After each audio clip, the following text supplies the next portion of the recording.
आइए question number 54 को देखते हैं। यहाँ से दिया गया है साइन ए प्लस साइन स्क्वायर ए बराबर 1। थोड़ा सा इसको हल करेंगे, लिखेंगे साइन ए बराबर 1 माइनस साइन स्क्वायर ए, साइन ए के साइन ए 1 माइनस साइन स्क्वायर ए हो जाता है कॉस स्क्वायर ए। अब इसको हल करेंगे, कॉस स्क्वायर ए प्लस कॉस की पावर 4a। यहाँ से कॉस स्क्वायर कॉमन ले लेंगे तो इसमें 1 आ जाएगा, यहाँ पे आ जाएगा कॉस स्क्वायर ए। कॉस स्क्वायर ए किसके बराबर है? तो साइन ए, तो इसकी जगह पर लिख देंगे साइन ए प्लस 1। कॉस स्क्वायर ए किसके बराबर है? तो साइन ए।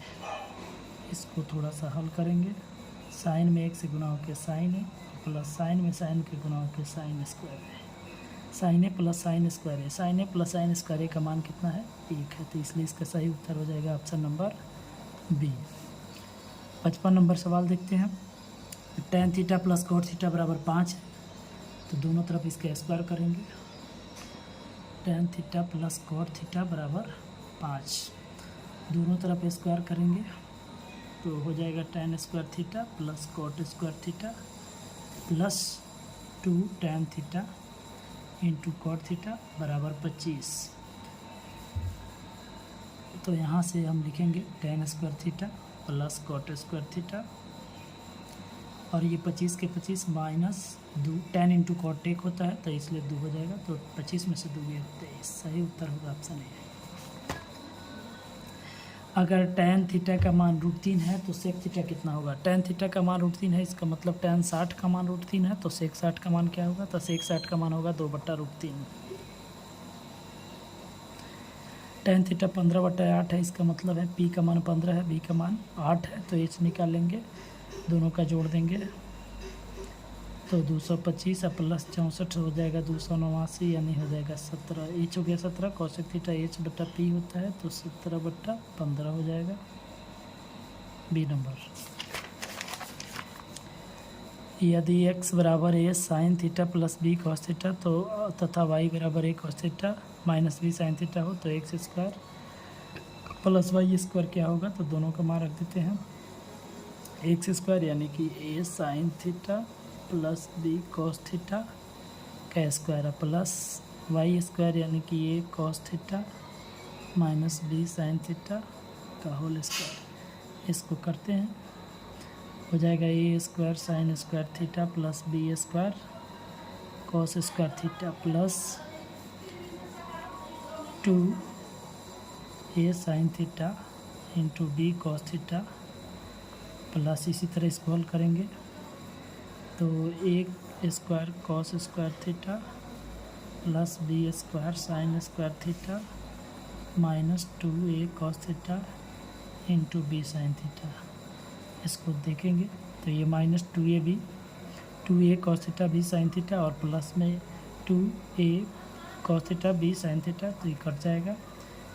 a स्क्वायर वाले को कॉमन ले लेंगे तो a square sine square theta plus cos square theta 1, यहाँ b स्क्वायर कॉमन ले लेंगे तो हो जाएगा इसका भी 1, a square plus b square सही उत्तर होगा। यदि x1 y1 x2 y2 तथा x3 y3 वाले त्रिभुज का क्षेत्रफल क्या होगा? तो इसका क्षेत्रफल होगा 1/2। इसके लिए हमने एक फार्मूला बनाया है ABC। तो ये x1 y1 x2 y2 x3 y3, इसके लिए सिंपल तरीका है, त्रिभुज का क्षेत्रफल बराबर 1/2 x लिखना है y minus Y plus Y X Y minus Y plus X Y minus Y, और यहाँ लिखना है 1 2 3, यहाँ लिखना है 23 31 12। अब इसको देख लेते हैं, x1 y2 minus y3 x1 y2 minus y3 plus x2 y3 minus y1, तो इसलिए ऑप्शन नंबर ए हो जाएगा।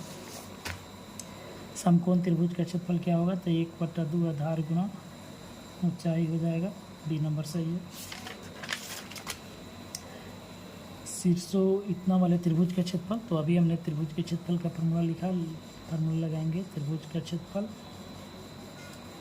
1/2 x1 ये हो जाएगा 2, y2 0 हो जाएगा, माइनस y3 4 है माइनस में तो ये +4 हो जाएगा, प्लस x2 -1, y3 -4, y1 तो 3, प्लस x3 तो 2, y1 तो y1 3 है, माइनस y2 तो 0 है। हल करेंगे 1/2, 4 दूना 8, ये माइनस में 7 होगा, 1 से गुना होकर +7, 3 दूना 6, तो 1/2, 8 7 15 6 21, यानी 21/2 हो जाएगा। सही उत्तर होगा सी नंबर। यदि किसी ये त्रिभुज की किन्हीं दो भुजाओं के वर्गों का योग तीसरी भुजा के वर्ग के बराबर हो तो वह त्रिभुज कैसा होगा? तो यह समकोण त्रिभुज होगा।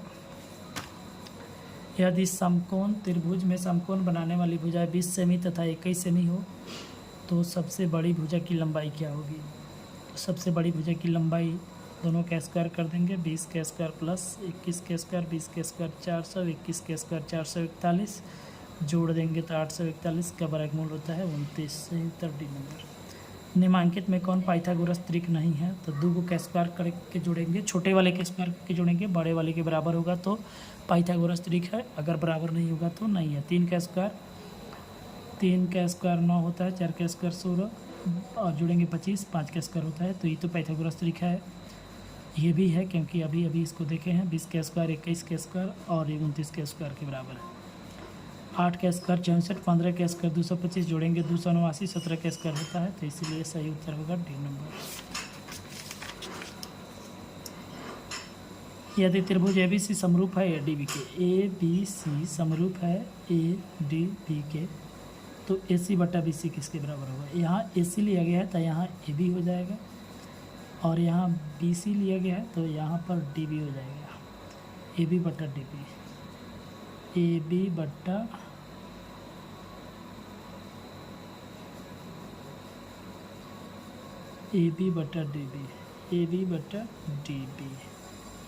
तो सही उत्तर हो जाएगा यही, ये नंबर। DB नहीं लिखे, BD लिखे होगा तो यही चलेगा। किसी बाह्य बिंदु से एक वृत्त पर अधिकतम कितनी स्पर्श रेखाएं खींची जा सकती है? तो एक बिंदु से 2 रेखाएं खींची जा सकती है, स्पर्श रेखाएं। अर्धवृत्त की परिमिति क्या होती है? तो πr + 2r होती है। 7 सेमी त्रिज्या वाले गोले का संपूर्ण परिक्षेत्रफल क्या होगा? तो 7 सेमी त्रिज्या वाले गोले का संपूर्ण परिक्षेत्रफल 4πr², 4 गुना पाई के मान 22/7, r के मान 7 का स्क्वायर तो 7 गुना 7 काटेंगे, 22 का 88, 88 में गुना करेंगे 7 से तो 7 8 56, 6 हासिल 5, 7 56, 5 61 यानी 616 हो जाएगा।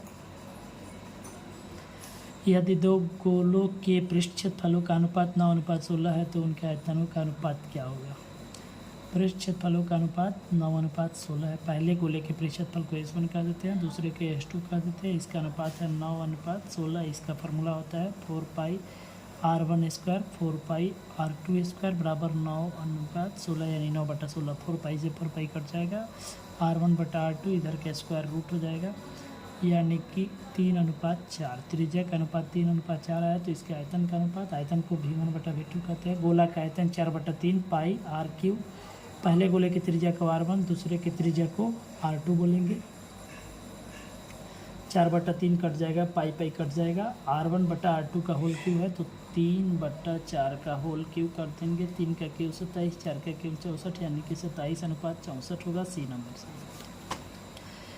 यदि किसी गोले की त्रिज्या को 3 गुना कर दिया जाए तो आयतन कितना गुना हो जाएगा? गोले का आयतन 4/3 πr³ होता है, r का क्यूब है, त्रिज्या 3 गुना करेंगे तो 3 का क्यूब हो जाएगा, यानी कि 3 का क्यूब कितना हो जाएगा? 27 गुना हो जाएगा। लंबवृत्तीय शंकु के आधार के समांतर तल से निर्मित अनुप्रस्थ काट क्या होता है? शंकु के आधार के समानांतर तल से निर्मित अनुप्रस्थ काट क्या होता है? तो शंकु है, आधार तल के समांतर निर्मित अनुप्रस्थ काट एक वृत्त होता है। समबाहु त्रिभुज का क्षेत्रफल क्या होता है? √3/4 गुणा भुजा स्क्वायर, h² बराबर p² + b² किस प्रमेय को दर्शाता है? तो ये पाइथागोरस प्रमेय है। यदि गोले का व्यास 14 है तो इसका आयतन क्या होगा? व्यास 14 है तो त्रिज्या हो जाएगा 14/2 यानी कि 7 हो जाएगा। तो आयतन का फॉर्मूला है 4/3 पाई का मान 22/7 आर क्यूब, तो 7 का क्यूब 7 गुना 7 गुना 7, एक साथ से एक साथ खत्म हो जाएगा। तो ये सही उत्तर इसका हो जाएगा यही सी नंबर, क्योंकि इसके बटा में 3 आ रहा है, बाकी किसी में 3 नहीं दिया हुआ है। वर्ग अंतराल 40 से 50 की संचयी बारंबारता क्या है? तो संचयी बारंबारता निकालते हैं, बारंबारता को जोड़ जोड़ कर निकालते हैं। ये 5 का 5 लिखेंगे, 5 और 7 12 होगा, 12 और 9 21, 21 4 25, 25 3 28। पूछा है वर्ग अंतराल 40 से 50, 40 से 50 की संचयी बारंबारता 40 से 50 की संचयी बारंबारता 28 है, सॉरी 25 है। ऑप्शन डी हो जाएगा। प्रथम 8 आभाज्य संख्याओं की माध्यिका क्या है? तो शुरू की 8 आभाज्य संख्या लिखेंगे। पहली आभाज्य संख्या है 2, फिर 3, 5, 7, 11, 13, 17, 1 2 3 4 5 6 7 और 1 19, 8 आभाज्य संख्याओं की माध्यिका लिखना है। 1 2 3 4, 4 और 5 को जोड़ के दूसरे भाग का देंगे, तो 7 और 11 कितना हो जाएगा? 18/2 कितना हो जाएगा? 9। सही उत्तर होगा बी नंबर। श्रेणी से कम या से अधिक से विन्यस्त वर्ग अंतराल के द्वारा की सांख्यिकीय आकृति का निरूपण होता है? तो ये संचयी बारंबारता वक्र।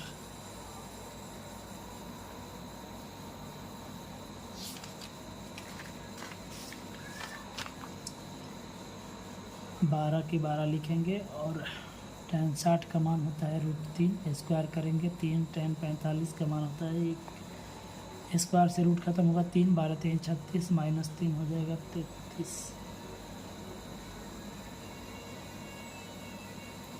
सॉरी, यहाँ पे sin 60 है तो √3/2 का स्क्वायर करेंगे, तो ये हो जाएगा 12 3 36/2 18, 18 में से 3 घटेगा, देखिए 12 sin 60 का मान √3/2 का स्क्वायर और -3 tan 45 का मान 1। 12 के 12 लिखेंगे 3/2 के स्क्वायर 4 -3, 4 × 12 तो 3 × 9 -3 यानी कि सही उत्तर 6। 4 cos square 45 -3 tan square 45 + 12 cot square 45, square करेंगे 4 के 4, cos 45 का मान 1/√2 का स्क्वायर, -3 tan 45 का मान 1 का स्क्वायर, 12 cot 45 का मान 1 का स्क्वायर।